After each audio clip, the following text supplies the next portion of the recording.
L'autre matin, j'étais étendu sur mon lit. Je venais de sortir du sommeil.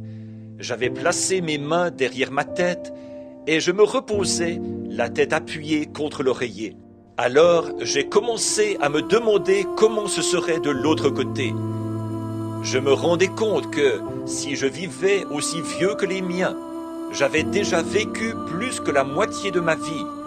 Et je voulais faire plus pour le Seigneur avant de quitter cette vie. J'ai entendu une voix qui disait « Tu ne fais que commencer. Continue le combat. Continue à courir vers le but. » Alors que j'étais là à méditer sur ces paroles, je me suis dit que je m'étais juste imaginé avoir entendu une voix. La voix a dit de nouveau « Continue le combat. Continue à avancer. Continue à avancer. » Je n'y croyais toujours pas. Je me suis dit que c'était peut-être moi qui avais dit ces paroles. Je me suis mordu les lèvres.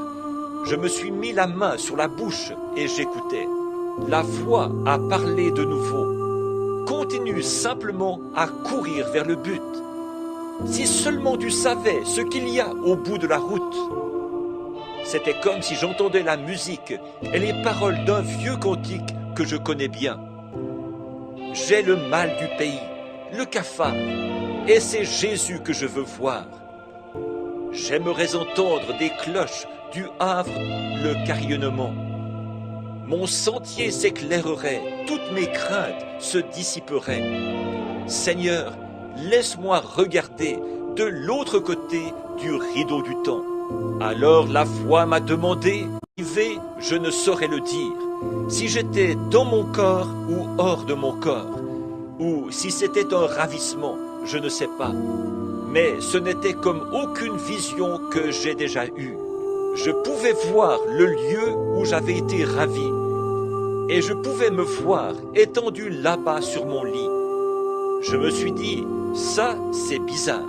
Il y avait là un grand nombre de personnes. Elles accouraient vers moi pour m'accueillir, en criant « Oh, notre précieux frère !» D'abord, des jeunes femmes sont venues. Elles avaient l'air d'être au début de la vingtaine, et elles m'étreignaient en disant « Notre précieux frère !»